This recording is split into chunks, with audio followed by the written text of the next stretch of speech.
එහෙනම් හැම දිනකටම තිරුවන් සරණයි මහා සංඝරත්නයේ අවසරයි. අද අපි දුක ගැනයි කතා කරන්නේ.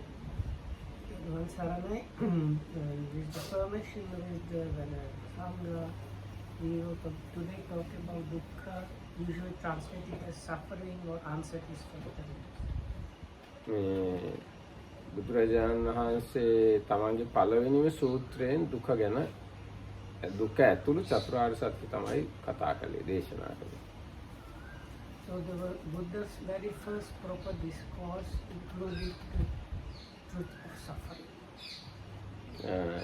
හැබැයි දුක විතරක් නෙවෙයි දුකට හේතුවත් නිරෝධයත් මාර්ගයත් පළවෙනිම දේශනාවේදී බුදුරජාණන්සේ සාකච්ඡා කළා දේශනා. Buddha did not stop just saying there is suffering, but also he described the origin or how suffering comes up and the cessation or non-arising of the suffering and the way or practice leading to that. මේ දුක ප්‍රධාන වශයෙන් කොටස් තුනකට බෙදලා අපේ බණ පොතේ සඳහන් වෙනවා. So in the Dhammatalk Buddhist books that are available, the suffering is divided in three kinds of suffering. පළවෙනි එකට කියනවා දුක්ඛ දුක්ඛ කියලා. That is the suffering or pain. Actually, another word for dukkha, even in the Pali, is like for unpleasant physical feeling, which is basically pain. ඊගායක තමයි විපරිණාම දුක්ඛ. So the second category is the suffering or unsatisfactoriness of change or transformation. ඊගායක තමයි සංඛාර දුක්ඛ. And the third one is the suffering or unsatisfactoriness of the compoundness or form nature or condition nature. එතකොට මේ දුක්ඛ දුක්ඛ කියන එක ඊටාම ප්‍රකට දුක. ඊටාම පැහැදිලි ගතියක් තියෙනවා. So with the first one there is no need to explain too much because it's kind of obvious what is meant by the dukkha as pain. අනිත් ආගම් වල අයට උනත් ඒක යම් ප්‍රමාණයකට දැනෙන්න පුළුවන්. So even in the other religions that kind of understanding can be there. Different belief systems, they might have some understanding about it. හැබැයි සමහර මිනිස්සුන්ට ඒක වුණත් බුදුරජාණන් වහන්සේ පෙන්වලා දුන්නේ නැත්නම් මතක් වෙන්නේ නැහැ. බුදුරජාණන් වහන්සේ පෙන්වලා දුන්නේ නැත්නම් දුක්ඛ දුක්ඛය වුණත් සමහරුන්ගේ හිතේ යොමු වෙන්නේ නැහැ ඒකට. But for some people, if the Buddha did not talk about this, they would never get it into their heads that there is actually the normal pain, suffering kind of thing happening. දැන් බුදුරජාණන් වහන්සේ ඒකින්ද තමයි දුක ගැන දේශනා කරන්න ආරම්භ කරනකොටම ඒ ඊටාම පැහැදිලි දුකෙන් පටන් ගන්නවා. So that's why it's explained that when the Buddha starts talking about dukkha, he starts with the most obvious and easy to grasp suffering, and that is the suffering of pain or unpleasant feeling. දැන් උදාහරණයකට ධම්මචක්ක සූත්‍රයේ බුදුරජාණන් වහන්සේ දේශනා කරනවා ජාතිපි දුක්ඛා ජරාපි දුක්ඛෝ ජරාපි දුක්ඛා මරණම්පි දුක්ඛං ව්‍යාධිපි දුක්ඛෝ මරණම්පි දුක්ඛං අප්පියේ සංපයෝගෝ දුක්ඛෝ යේහි විපයෝගෝ දුක්ඛෝ යම් පිච්ඡන්න ලබති තම්පි දුක්ඛං සංකිට්ඨේන පංච උපාදානස්කන්ධා දුක්ඛ. අර පංච උපාදානස්කන්ධා දුක්ඛ කියන එකට කලින් කියන මේ ටික දුක්ඛ දුක්ඛයට තමයි දාන්න පුළුවන්කම තියෙන්නේ. So even in the very first sutta, that is the quite famous the discourse on the setting and motion of the wheel of Dhamma, then the Buddha explains about dukkha. He starts up saying so it is this birth, aging, illness and death, as well as being connected with unpleasant and being separated from the pleasant, not getting what one wants, or in short the five aggregates subject to clinging. But other than the last bit about the five aggregates, the preceding things we can really put under the heading of dukkha as kind of normal kind of suffering or pain. දැන් ඒකේ වුණා සමහර දේවල් මිනිස්සුන්ට තේරුම් ගන්න අමාරුයි. දැන් උදාහරණයකට ජාතිපි දුක්ඛා කියනවා. දැන් අපිට කාවටවත් ඉපදිච්ච එක ඒක දුකක් කියලා මතකයක් නැහැ. So, but about those things, some of them are difficult to grasp, to understand, because the first one is in the list given there is the birth. So most of us cannot remember when we are born, we cannot remember that phase. හැබැයි ධර්මයේ පැහැදිලි කරලා තියෙන හින්දා අපිට ඒක දුකක් කියලා තේරුම් ගන්න පුළුවන්. Because it's explained in the Dhamma, then the Markitansis, you might get some proper idea about how it is suffered. දැන් උදාහරණයක් විදිහට බණ පොත්වල තියෙනවා ගර්භාව ක්‍රාන්ති මූලක දුක්ඛය, ගර්භ පරිහාර මූලක දුක්ඛය, විජායන මූලක දුක්ඛය ආදී වශයෙන් දැන් මම සිංහලෙන් කිව්වොත් මව කුස තුල ඉඳීමේ දුක කියලා එකක් තියෙනවා. So the books say that even staying in the womb is kind of suffering. ඒ මොකද ඒ මව කුස ඇතුළේ ඊටාම අඳුරු අවහිර තියෙන ඉඩකඩ නැති තැන. ඒකේ අතපය වකුටු කරගෙන දීර්ඝ කාලයක් ඉන්න වෙලා තිබෙනවා. So it is a kind of dark place without anything, and you cannot really move or anything. You are kind of in a very similar position there. So it is really not a very pleasant like place or state to be in. ඊට පස්සේ ඒක ඇතුළේ ඊටාම උෂ්ණයි. ඒ වුණාට දැන් අම්මා සීතල දෙයක් බිව්වොත් එහෙම ඒකෙන් දරුවට සීතල අපහසුයක් ඇති වෙනවා. So although it's quite hot, but if the mother gives something hot or cold, the kids get it first hand. So it's getting like really unpleasant experiences. ඊට පස්සේ අම්මට යම්කිසි ලෙඩක් දුකක් හැදුනොත් දරුවටත් ඒක බලපාන. So then if the mother has some like physical troubles, including diseases, the kids is getting that also. ඊට පස්සේ අම්මාව වැටුනොත් පෙරළුනොත් මොනවා හරි වුණොත් දරුවටත් ඒක අමාරුයි. Or if the mother even falls down, so then that is even more like painful or threatening to the child. ඒතර දීර්ඝ කාලයක් මව කුස ඇතුලේ අඳුරේ වකුටු වෙලා ඉන්න එකම දුකක්. So it's like being entombed in the mother's womb, in a small dark place where you cannot even stretch your limbs for a number of months is a kind of suffering. ඊට පස්සේ තව ඒ ගැන ඉතින් පැහැදිලි කරලා තියෙනවා මේ අම්මා ඇඹුල් දේවල් කෑවොත් දරුවට ඒක බලපානවලු. මිරිස්සර දේවල් කෑවොත් දරුවට ඒක බලපානවලු. වගේ අම්මා කන බොන දේවල් ආදී වශයෙන් දරුවට ඒකේ දුක් පීඩා දැනෙනවා. So if the mother eats something very sour or like spicy, the kids get influenced. They get it like first and that kind of unpleasant experience from those things. ඊට පස්සේ මේ මව කුසෙන් බිහිවීමත් ඊටාම පීඩාකාරී දෙයක්. So then exiting the womb is even like more and more, much more extremely more painful and intensive painful experience. එතකොට දැන් මව කුසෙන් බිහි වෙනකොට අම්මාගේ දැන් අපි කියන විදිහට වාතය හෝ යම්කිසි බලයක් යෙදිලා දරුවව එළියට තල්ලු කරනවා. පොඩි තැනකින් තමයි එළියට එන්න තියෙන්නේ. So there is like the mother's body is kind of starts exerting like forces, pushing the kid really outside, and it's given the very kind of small opening to get through to escape that. ඊට පස්සේ සමහරවිට දරුවා එහෙට මෙහෙට හැරුණොත් එහෙම මිය යන්න උනත් පුළුවන් දරුවවයි අම්මවයි දෙන්නව.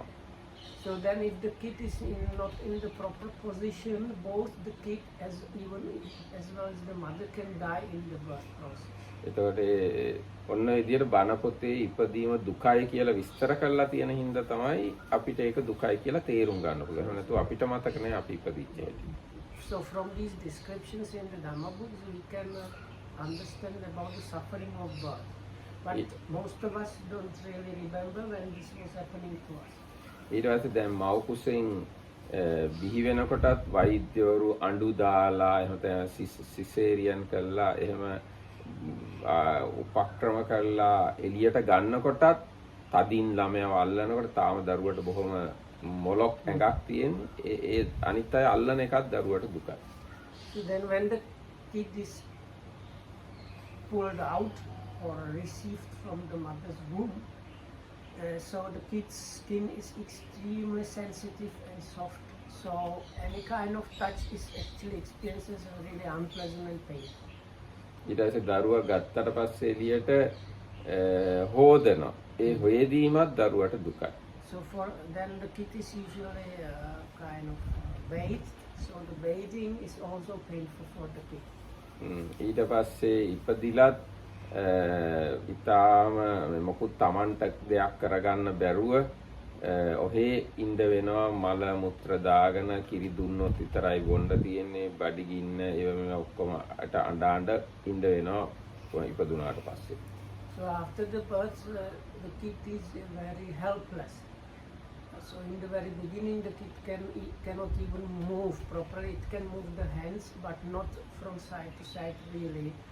And it cannot really communicate other than crying. So and then like urine and shit is coming out and it is hungry sometimes or too hot or too cold and it cannot change anything on its own. So that is another kind of lot of suffering.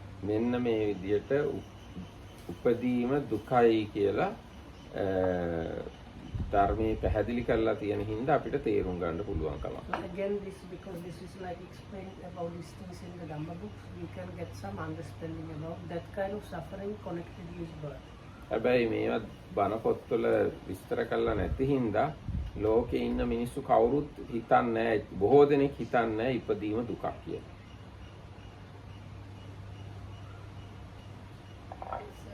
Talking about birth, is there in the scriptures also mental suffering, not the bodily suffering mentioned, like Is dukkha mean also somanasa?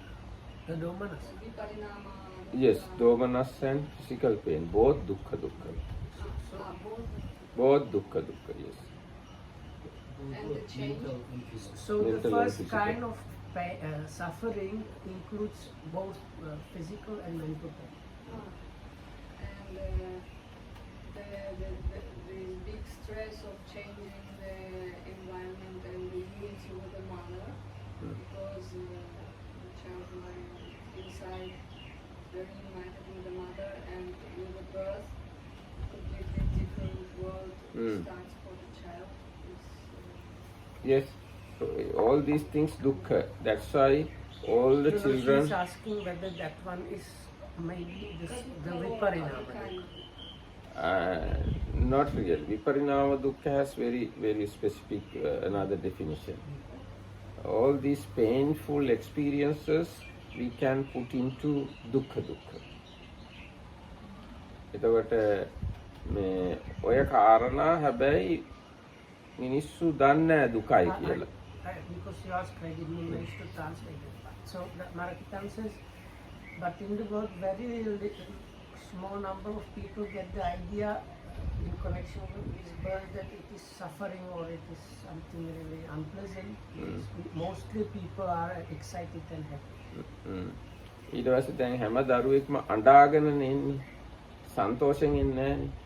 So then every kid is basically crying. So the crying means the kid is unhappy, but that is also not considered that. ඒ කියන්නේ උපදීම දුකයි කියන එක කියාගෙනම තමයි උපදින්නේ අඬමින්. So is the crying, that is what was meant is after the birth, first thing the kid does is really cry usually. So the kid actually, every kid gives us the first message how there is the suffering, the birth is actually suffering. හැබැයි දැන් බණ පොත්වල ඔය දේවල් පැහැදිලි කරලා තිබුණේ නැත්තම් අපිටම ඕවා හිතා ගන්න බෑ. එක්ක අපි හිතන්න යන්නේ නැහැ ඕවා ගැන. අපිට ඕවා හිතන්න මතක් වෙන්නේ නැහැ වෙන දේවල් අපි හිතන්නේ. But if these things are not explained in the Dhamma books, we probably would not think about this because we would not consider it. ඇත්තම දැන් උපත කියලා කිව්වහම ඒකේ දරුවාගේ දුක විතරක් නෙවෙයි ඒ සමස්ත සිද්ධියේම තියෙනවා දුකක්. අම්මා දරුවටත් වඩා සමහර විට දුක් විඳිනවා. Actually, it's not suffering only for the child, even for the mother is a lot of suffering and maybe for even others. ඔව් ඒ කියන්නේ මේ ඒ ජාති කියන එක අපි දරුවගේ උපත විතරක් කියලා ලඝු කරන්න. පුංචි කරන්න නැතුව උපත කියන සිද්ධියම ගත්තාම ඒ සිද්ධියේම විශාල දුකක් තියෙනවා. අම්මටත් දුකයි, ළමයාටත් දුකයි, අනිත් අයටත් දුකයි. එහෙම ලොකු දුකක් ඒකේ තියෙනවා. So in that, if I'm correct, it's like if we consider the whole incident, all these factors, it's like heaps of different kind of sufferings of different people and beings, really. But we just take the 1.0 now and then baby is born and kind of ignore the rest. දැන් සමහරක් වෙලාවට ඒ ළමයි උපදින ඒවා අපේ රටවල් වල නම් පිරිමි අයට පේන්නවත් ඉඩ දෙන්නේ නැහැ. පිරිමි අයට ළමයි උපදින ඒවා බලන්නවත් දෙන්නේ නැහැ. So in Sri Lanka it seems they don't allow the fathers to see the birth. ඒ වුණාට පිට රටවල් වල නම් මම දන්න හැටියට තාත්තට බලන්න දෙනවා. The usual joke how the father goes to look and faints as the first person. ඒකෙම තමයි අර ජාතිපි දුක්ඛා කියලා එක වචන දෙකක් තියෙන්නේ. ජාතිපි දුක්ඛා වචන දෙකයි. නමුත් ඒ වචන දෙක ඇතුලේ මහා විශාල දුකක් තියෙනවා. So this is in the Dhammacakkappavattana Sutta and other places where the Buddha explains about suffering. It's just few words really, but it has all these heaps of different kinds and different levels of sufferings. ඒකම දැන් ජාතිය ගැන බුදුරජාණන් දේශනා කරලා තියෙන අනිත් විස්තර බැලුවාම මොන ලෝකෙක උපදින එක වුණත් දුක වශයෙන් තමයි පෙන්නලා තියෙන්නේ. හැබැයි ඒ ඔක්කොම දුක්ඛ කියන එකටම දාන්න බෑ. So now birth in any kind of world is actually suffering, but not, we cannot consider in all kind of worlds or spheres the birth as the dukkha suffering.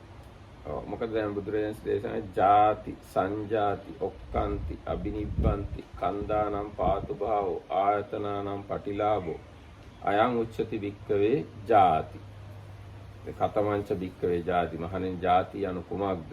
ජාති සංජාති ඔක්කාන්ති අබිනිබ්බන්ති කන්දානම් පාතු භාවෝ ආයතනානම් පටිලාභෝ අයං උච්චති භික්කවේ ජාති. ඒ ජාති කියන වචනේ විස්තර කිරීමෙන් භවත්‍රයේම උපදින සියලු අවස්ථා බුදුරජාණන් වහන්සේ කන්ටේන් කරලා තියෙනවා ඒකට. So this definition, there is another place in the scriptures where the definition of what the birth is. One of them is to find is Satcharibanga. Satcharibanga, yes. That is in Mahaparikpot, one of the books. In Majjhima Nikaya you find and or in Majjhima Nikaya, but it's there in Mahaparikpot. Yes, Mahaparikpot. So when Venerable Sariputta gives actually explanation of these Four Noble Truths, but anyway, so there is a definition of what birth means, and the words used basically cover any kind of birth or rebirth or re-arising. Majjhima Nikaya පොත කියන මෙතන තියෙනවා. ඒ චුට්ට කියවන එක හොඳයි ජාති ගැන. Majjhima Nikaya. කහ පාට පොත. English එක ඉංග්‍රීසි එක විතරක් ගෙනාවා.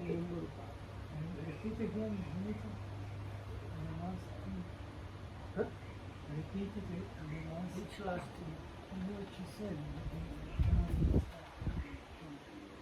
No, it's that it covers all kind of birth or rebirth or arise. When we read it, you will know. That's why. ඔව් ඒ කියන්නේ ජාති කියන වචනේ ඇතුළට බුදුරජාණන්සේ දාලා තියෙනවා දෙවියෝ වශයෙන් උපදින එක, බ්‍රහ්මයෝ වශයෙන් උපදින එක, සත්තු වශයෙන්, මිනිස්සු වශයෙන්, ප්‍රේතයෝ වශයෙන්, නිරිසත්ත්වයෝ වශයෙන් ඔය ඔක්කොම දාන්න පුළුවන් ඒ බුදුරජාණන්සේගේ විස්තරය ඇතුළට. And actually, within the human birth, even the conception is taken as one kind of jati, isn't it? Oh, and yes. then another birth is the where you go out of the yes. birth. Zero.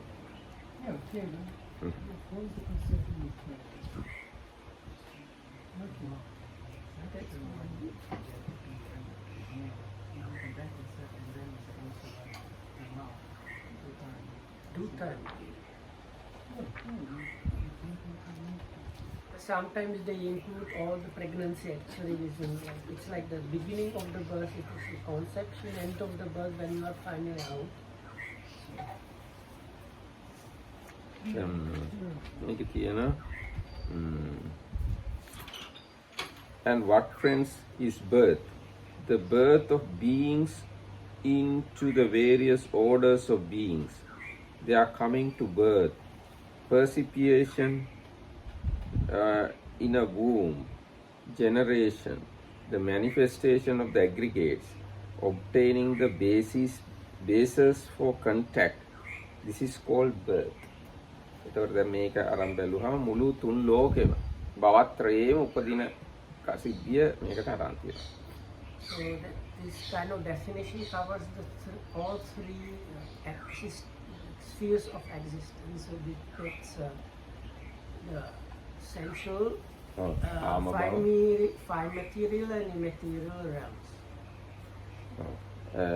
හැබැයි ඔය දුක්ඛය කියන එක ප්‍රකට වෙලා වෙන්නේ හොඳට මිනිස්සු තිරිසන් ඒ වගේ අයගේ උපතේ තමයි. But only for humans and animals and beings like that, the birth is considered as the suffering as the first kind of suffering. The suffering is suffering. දැන් අපි හිතුව දිව්‍ය ලෝකවල බ්‍රහ්ම ලෝකවල උපදින එක ඒකේ එච්චර දුක්ඛයක් පෙන්වන්න අමාරුයි. So with the higher realms, like some divine realms or even Brahma realms, that is very difficult to kind of point out or show how it is the suffering as suffering. ඒ කියන්නේ ඒවයේ මව්පියන් නැතුව මව්කුසක ඉන්නේ නැතුව එක පාරටම සම්පූර්ණ අංග ප්‍රත්‍යංගයන්ගෙන් යුක්තව පහළ වෙනවා. Because over there, the being appears already completed, like the body is complete, the faculty is complete, everything, and without the need of going through the pregnancy and all these things are not there. The being just appears there. ඒගොල්ලන්ගේ පින් බලය නිසා ඒ උපදින අවස්ථාව යම්සි උත්සව අවස්ථාවක් වගේ වෙන්න පුළුවන්. මේ මම දන්න වෙන තොරතුරු ත්‍රිපිටකයේ තියෙනවම නෙවෙයි. So in some other, not in Tripitaka, somewhere else, it's explained. If you have a lot of merit, this can be almost like a celebration. They are like waiting for you. ඔව්. හරියට දුර රටක ඉඳන් ආපහු අපි එනකොට අපේ නෑයෝ අපිව පිළිගන්නවනේ ඉතාලම සාදරෙන්. අන්න ඒ වගේ තමයි දිව්‍ය ලෝකෙක උපදින එක.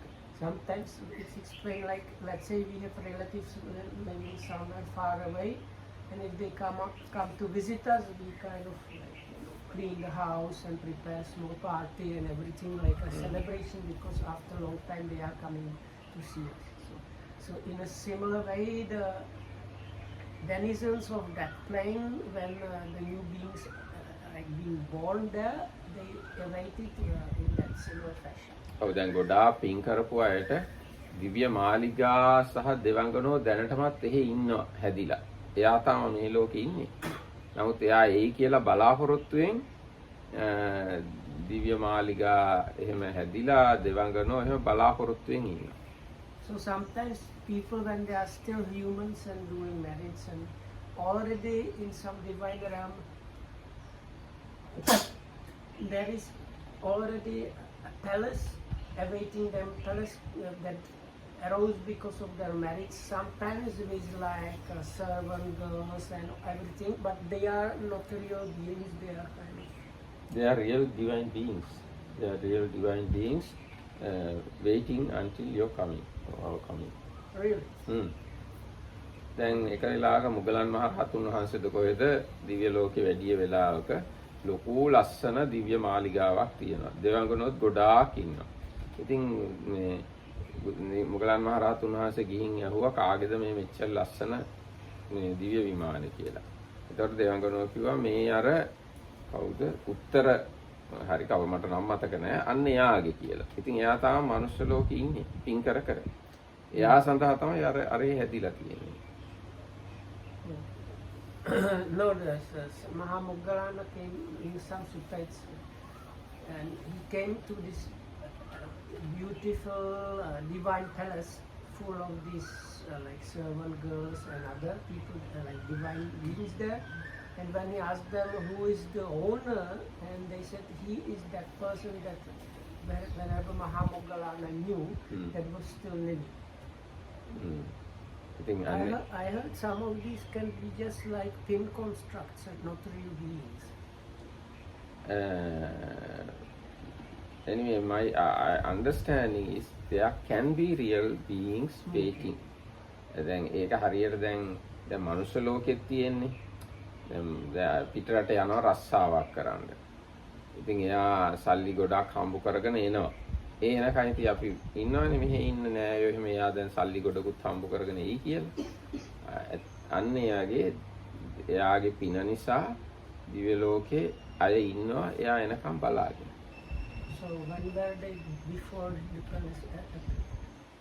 Palace appeared with the merits. Yes, so with the merits other people collected there. Oh, okay. So they are kind of gate crushing his house. Eh? That's that? They are using his house before he gets there. Ah yes, they are maintaining the house until he's coming. ඒකයි මේ කර්මය කියන එක හරිම පුදුම දෙයක් නේ. දැන් සමහර අයට එහෙම නෙවෙයි පව් කරගත්තාම අපායට යන්න කලින් මෙහෙදීම අපාදුක ඉඳිනවා. ජීවත් වෙලා ඉන්නේ නැද්දිම. There is another situation where somebody has done something really terrible and still as in a human realm, he starts getting already suffering that like because the unwholesomeness he or she done is so strong, they start getting a kind of strange, unusual suffering already when they are humans, even before they die. ඒ කියන්නේ අපායේ විඳින්න වෙන දුක වගේ එකක් මෙහෙදිත් යම් ප්‍රමාණයකට ඒගොල්ලෝ විඳිනවා. They get some kind of suffering that feels like what the hell is going to be, but it's actually not. ඒගොල්ලන්ට නම් උපත ඒකාන්තයෙන්ම දුකක් වෙන්න පුළුවන්. So ජාති දුකයි ඒගොල්ලන්ට හොඳටම. when they arise there, then they get real suffering. Real suffering. දැන් ඒ වගේ කතාවක් තියෙනවා ලංකාවේ සිද්ධ වෙච්ච එකක්. තිස්ස කියලා වැද්දෙක් හිටියා. So this is story from old Sri Lanka. There was this indigenous hunter called Tissa. ඇත්තටම එයාගේ සම්පූර්ණ නම මිලක්ක තිස්ස. මිලක්ක කියන්නේ ම්ලේච්ඡ. Was he Vedda or hunter? මිලක්ක කියන්නේ වැද්දා. ඔව් වැද්දා කියලා කියන්නේ හන්ටර් වැද්දා. එයා මුව එහෙම අල්ලගෙන ඇවිල්ලා ගාල් කරගෙන ඉඳලා ආශ්‍රලාට මර විකුණනවා. So anyway, so he used to hunt deers and then go to a market and sell the like cut up deer flesh. ඔව් නේ මේ මුව අල්ලගෙන ඇවිල්ලා කොටු කරලා තියාගෙන ඉන්නවා. Oh, sorry. So he caught the deer and kept them in a kind of like no, it's open ground yeah. with But fence. I can't remember, there is a better English word for it. Ground with a fence, and then he was selling them. So when somebody came for meat, they took the deer, killed it on the spot, and gave it fresh. ඉතින් දැන් එයාට මුව මරලා ජීවත් වෙලා ඉන්නේදීම අපායට යන්න තරම් කර්මය බලවත් වුණා. So because of this lifestyle, even though he was human, the amount of unwholesomeness he has like collected like that was so high that he was going to experience it even the human realm. The kind of the suffering as a result of the bad action. එයාට ඇඟ ඇතුලේ ලොකු දැවිල්ලක් ඇති වුණා කොච්චර වතුර බිව්වත් ඉවර වෙන්නේ. So what happened was he got very heat, lot of hot, and no matter how much water he was drinking, he could not like cool down and satiate his thirst. ඊට පස්සේ එයා මේ සිතුල් පව් විහාරයට ගියා මොකක් හරි හින්දා. So for some A reason කියන්නේ එයා or සිතුල් another, පව්ව කිට්ටුව හිටියේ.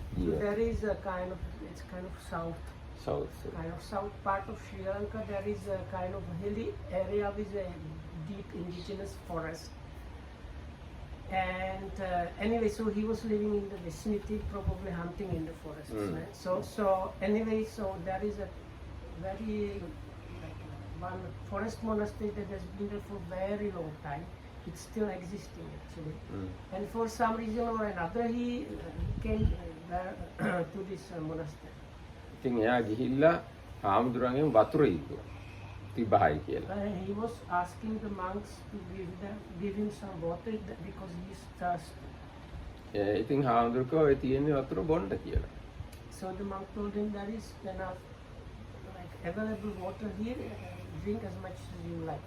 එයා වතුර කලගෙඩි 10ක්ම බිව්වා ඒත් පිපාසය ඉවරුන්නේ නැහැ. So he drank 10 jugs of water, but still he was thirsty. එතකොට හාමුදුරුවෝ තේරුම් ගත්තා මෙයා නම් ලොකු ප්‍රශ්නයක් මෙතන තියෙනවා. සාමාන්‍ය මිනිස්සෙක් So නෙවෙයි. then the monk that thought this is something unusual. This is not a normal human problem. ඊට පස්සේ හාමුදුරුවන්ට බැලුවාම තේරුණා ඒ හාමුදුරුවන්ට දිවස් තියෙනවා. හාමුදුරුවන්ට බැලුවා. This monk had the divine eye ability. ඒ හාමුදුරුවෝ බැලුවාම තේරුණා මෙයා දැන් අපායට යන්නයි ඉන්නේ කියලා. So anyway, so his name of this hunter was Melakatis, like our monk. So using the divine eye, the monk understood that this hunter is definitively if nothing changes, he's going to end up in hell. ඉතින් හාමුදුරුවෝ කෙලින්ම කිව්වා ඔයා අපායට යන්නයි ඉන්නේ කියලා. And he told him, you are going to hell. එතකොට මෙයා ඇහුවා අපාය මොන වගේද කියලා. So then he asked, what is this hell you are talking about? එතකොට හාමුදුරුවෝ ඒක ගින්දර තියෙන්නේ ඒක කියන්න අමාරුයි කියලා. So it's a like place full of fire and heat, but it's really difficult to properly even describe that. ඉතින් මෙයා ඇහුවා ඒක මට තව ටිකක් පැහැදිලි කරලා දෙන්න කියලා. So this hunter told him, from the story it seems to me the hunter was a bit stupid. Anyway, so the hunter said, I still am. Anyway, can you explain a little bit more? මේ මගේ වචනය පොතේ තියෙන ඒවාම නෙවෙයි මම මේ කියන්නේ මගේ වචනත් එක්ක. ඊට පස්සේ ආම්දුරුක එහෙනම් ඔය කැලේ තියෙන දර එකතු කරලා ලොකු දර ගොඩක් ගහන්න කියලා. So then the man said, okay, go and gather all kind of but fresh maybe fresh or dry. Not dry. According to my memory, it was fresh wood and fresh grass. All these things that normally don't burn easily. Make in this there was like big empty ground. Make a big heap of the like fresh branches, green branches, and still green grass. So these things that normally don't burn. ඊට පස්සේ හාමුදුරු කිව්වා ඔන්න එහෙනම් බලා ගන්න. What was this? මම මතක නෑ ඒක හරියට. I think there was also he maybe told him on top of that pour a lot of water on it. So to make sure that this is something that's not going to normally burn. ඊට පස්සේ ඔන්න මම දැන් අපායෙන් එක ගිනි පුපුරක් අරගෙන මේකට දානවා. So then come here and I am going to bring one spark from the hell and put it on top of this heap of like green things that are soaked in water and are fresh. ඊට පස්සේ හාමුදුරුවෝ එහෙම දැම්ම ගාම අර ඔක්කොම ටික පාටම අළු වෙලා ගියා. So then the monk brought one spark from the hell on top of this heap, and in one instant it went ablaze and only ashes remained. There was like heap of ashes instead of anything else. එතකොට මිලක්කතිස්ස හොඳටම බය වුණා. So when this hunter saw it, he got really freaked out. ඊට පස්සේ එයා ගෙදර ගිහිල්ලා අර රඳවගෙන හිටිය මුව ඔක්කොම ලිහලා දැම්මා. So he went home and released all the captured deer. ඊට පස්සේ ඔක්කොම අනිත් තියෙන දේවලුත් අතහැර දාලා ඇවිල්ලා හාමුදුරුවෝ මහාන වුණා. And he gave away all the other things, and as soon as he got rid of all these things, came back to the monk and asked him for ordination. ඊට පස්සේ හාමුදුරුවෝ මහාන කළා. So then this monk ordained him. ඊට පස්සේ උපසම්පදාත් කළා. And gave him the higher ordination. භාවනාවකුත් කියලා දුන්නා. And they gave him meditation instruction. ඊට පස්සේ මේ හාමුදුරුවෝ රෑ නිදා ගන්න නැතුව එළි වෙනකම්ම හැමදාම භාවනා කළා. So this monk is meditating every day without sleeping even through all the night. නිදිමත හැදෙන එකට වළක්ව ගන්න පිදුරු දරණුවක් හදලා ඒ පිදුරු දනුව වතුරේ පොඟවලා ඒක ඔළුව උඩ තියාන භාවනා කළා. So he took like straw and made a kind of like a small mat and soaked it in water and put it on his head to prevent himself from falling asleep. ඒ විදිහට භාවනා කළා මැරෙන අවස්ථාව වෙනකොට අනාගාමී වුණා. And then he continued meditating like this, and when he was dying at the death moment, he attained anagami, the non-return. ඉතින් දැන් අන්නේ වගේ දැන් අපි කතා කරගෙන තියෙන ජාතිය දුකයි කියන එකනේ. ඉතින් පව් කරපු අයට ජාතිය ගොඩාක්ම දුකයි. උපත කියන එක දුකයි. So for people that do a lot of unwholesomeness, the birth is really suffering. සමහරක් අයට මැරෙන්න කිට්ටු වෙනකොට අර ගති නිමිති කියලා පහළ වෙනවා. ඒතකොට ඒගොල්ලන්ව එක්ක යන්න යමපල්ලෝ එහෙම එනවා. ඉතින් ඒගොල්ලෝ බය වෙනවා. සමහරලාට අර ඒගොල්ලෝ කරපු කර්මය අනුව ඒගොල්ලන්ගේ හැටි පෙන්නනවා මැරෙන්න කිට්ටුව. So these people, when the death is near, they can get the karma nimitta or gati nimitta. That's the sign of some unwholesomeness that is going to power the next birth and the corresponding destination. So when they might have vision where they are headed, or what the action they did was, where they understood the seriousness of what they did or not. දැන් අර දිව්‍ය ලෝකේ යන කෙනෙක් පිළිගන්න ඥාතීන් බලාගෙන ඉන්නවා වගේ සතුරෙක්ව අල්ලගන්න ඉන්නවා වගේ මෙයාව අල්ලගන්න කට්ටිය ඉන්නවා ඒ ලෝකේ. So it is said that in the explanation that was given that sometimes in the divine realms other divine beings are already waiting for your birth there as if you were the long lost relative that finally came to visit them. It is explained that in a similar way in the hellish realms already they are waiting for you like for an enemy that they could not catch for a long time, and they now finally managed to catch the enemy to punish you. එතකොට ඒකද ඒ වගේ අවස්ථාවේදී අර ජාතිය කියන එක හොඳටම දුකයි. දුක්ඛය හොඳටම පේන්න තියෙනවා. So in that you can see the dukkha suffering in quite easily. Yeah. Yes. And what kind of suffering is it in the divine worlds when it's when they are born? In divine realms you can have sankhara dukkha, but it is not visible. Can't see. එතකොට මේ ඉතින් ඔන්න ඔය විදිහට අපිට මේ ජාතිය දුකයි කියලා ධර්මය දන්න කෙනෙක්ට තමයි තේරුම් ගන්න පුළුවන්. එහෙම නැතුව අපිට මතක නැහැ අපි ඉපදිච්ච එක. So like this person that knows Dhamma can get some understanding how birth is suffering because of the Dhamma books. Because like we really don't remember what the birth, how the birth was happening when it was happening to us. Okay. අන්න දැන් දුක්ඛ යටතේ පළවෙනි කොටස. ජාතික දුක්ඛ, ජරාවි දුක්ඛ කියන එකත් බොහොම තේරුම් ගන්න පුළුවන් එකක්. So the second one given in the list is Jara is aging. So that has also many implications there.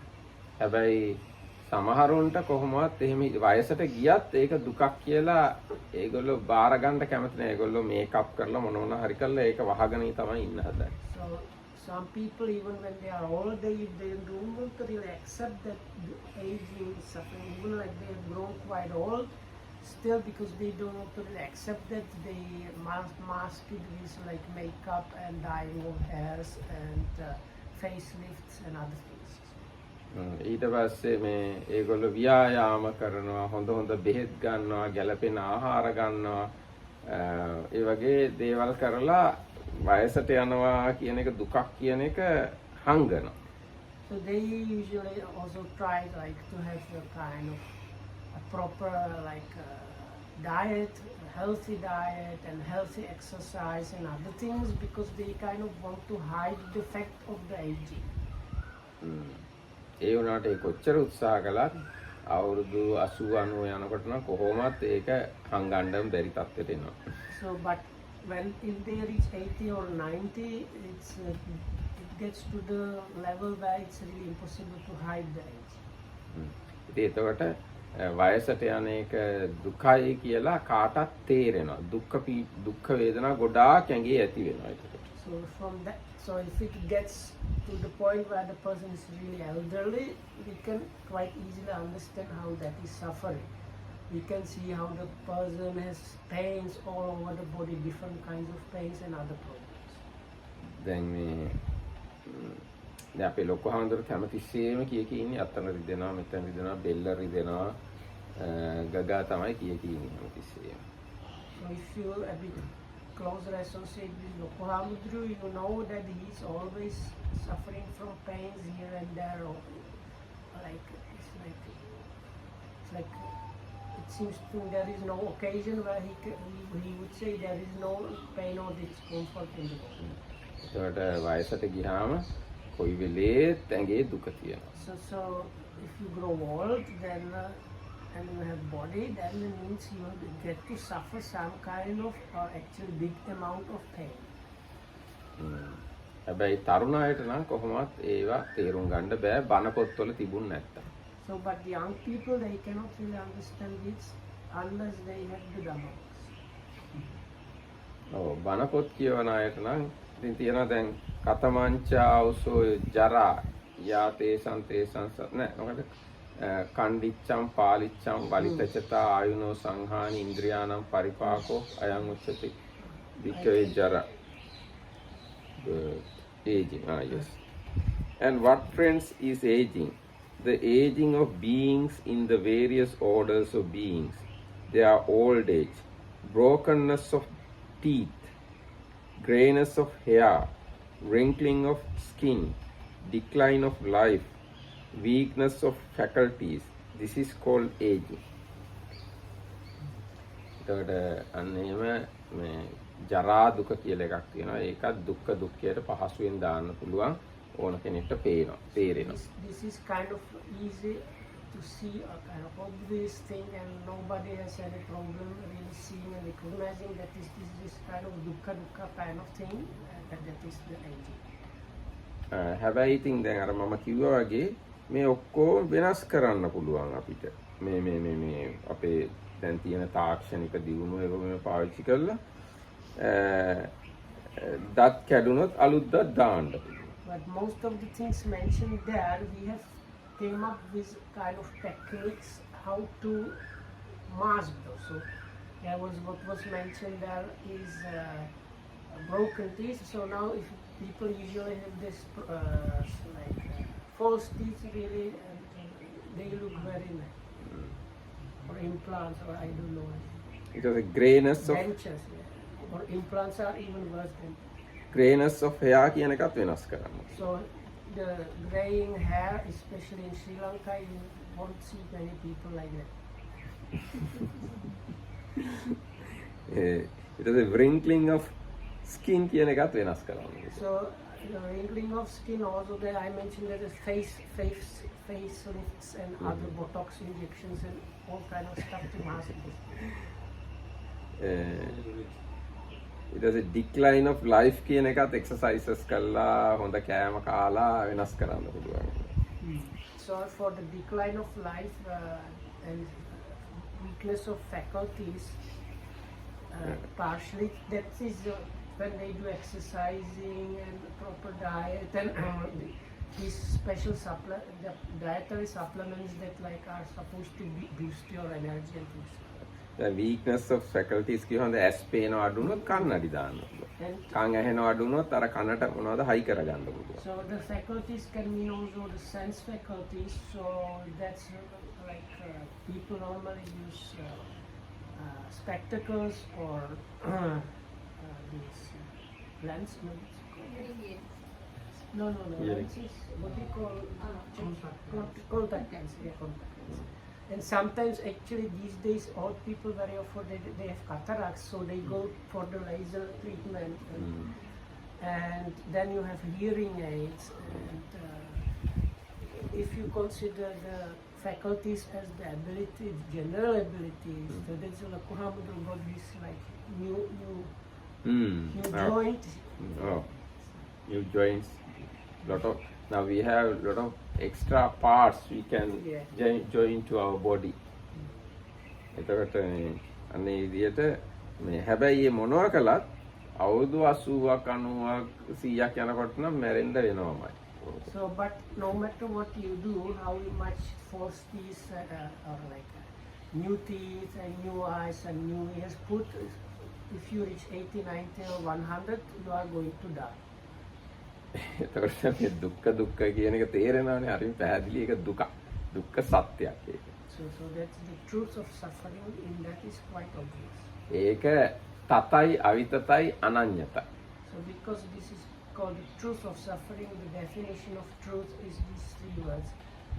Tatai, avitatai, ananyatai, that is called, it is thus, it is not otherwise, and it is not something else. දැන් අපි ඉන්න ලෝකේ බැලුවාම කොච්චර මිනිස්සු දියුණු වෙලා හිටියද දියුණුම රටවල් වල මිනිස්සුනුත් මේ ටිකට මේවා කියපු ඒවා අත්දකින්නවා. So if you consider our world, even if you go to the richest part of the world, to the richest people, still these things mentioned, they are happening. ඒකින්ද ඒක සත්‍ය දුක්ඛ සත්‍ය කියලා කියන්නේ. So that's why it is called the truth of suffering. ඊට පස්සේ දැන් තව අපි කතා කරේ නැති වුණාට වයසට ගියාම තියෙන තව ලොකු ප්‍රශ්න තමයි ඇවිදින්න බෑ Tamanට ඕන විදිහට. හන්දි රිදෙනවා හැමතැනම. වේගෙන් යන්න බෑ. වැටුනොත් ටක් ගාලා කැඩෙනවා අතපය මෙවුවා.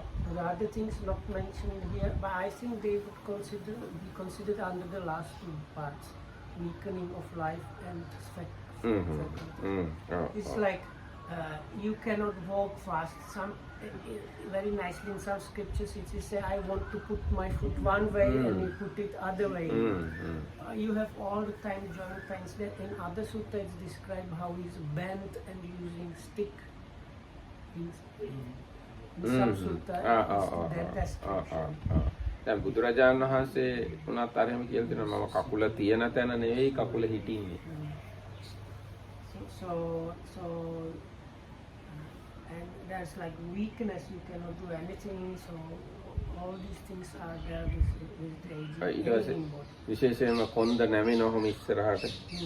So and very often this kind of drooping head and bending of the spine happens. ඉතින් ඒ අනුව ජරාපි දුක්ඛ වයසට යෑම දුකයි කියන එක පහසුවෙන් තේරුම් ගන්න පුළුවන් වයසට ගිය අයට. හැබැයි නෑ වයසට ගියාට විතරක් නෙවෙයි වයසට ගිහිල්ලා ධර්මයක් දන්නයි. ධර්මය දන්නේ නැත්නම් ඒගොල්ලෝ ඒක පිළිගන්නේ නැහැ කොහොම හරි ඒක වෙනස් කර හදා ගන්නයි හදන්නේ. The person that can really easily understand the truth of aging and suffering are people that have grown old and know Dhamma. Because the people that have grown old and don't know Dhamma, very often they ignore it and try to hide it and not accept. හැබැයි අවුරුදු 15 20 වගේ ඉන්න අය නම් කොහොමවත් මේ කාරණා තේරුම් ගන්න අමාරුයි. So for people that are teenagers, 15, 16 years old, this is something almost incomprehensible. ඒක හින්දා දැන් මේ දුක කියන එක දුක් විඳලා තේරුම් ගන්න ඕන එකක් නෙවෙයි ධර්මය දැන ගැනීම නිසා නුවණින් තේරුම් ගන්න ඕන එකක්. So this is now when we talk about the suffering, Dhammarathitam says we don't need to get to the point where we get to suffer, get the pain ourselves to understand it. Even when you not have the needed Dhamma knowledge, then you can consider about it and understand. ඒ මොකද දැන් බුදුරජාණන්සේ කාලේදී මේ දුක අවබෝධ කරපු රහතුන් හිටියා අවුරුදු පොඩිම අය අවුරුදු 5 7 10 20 ඒ කාලෙම දුක අවබෝධ කළා. So because in the Buddha's time there were extremely young arahats like 5, 6, 7 years, 10, 12, 20 years old. People attain arahatship, that means they fully penetrated the truth of suffering, including the suffering of aging. එහෙනම් ඉතින් අද 6යි දැන් වෙලා අපි මෙතනින් අතර කරමු. එතකොට මේ ඉපදීම දුකයි, වයසට යෑම දුකයි කියන ඒවා දුක් විඳලම අවබෝධ කරනවාම නෙමෙයි ඒවා ඥානය නිසා තමයි අවබෝධ වෙන්නේ. So this is it for today, but again, as a kind of conclusion, you don't have to get understanding of this suffering only after we have experienced it. But it's good if we, like beforehand, by considering the Dhamma, get the understanding about those things. හැම දිනාටම තෙරුවන් සරණයි. May you be all very happy.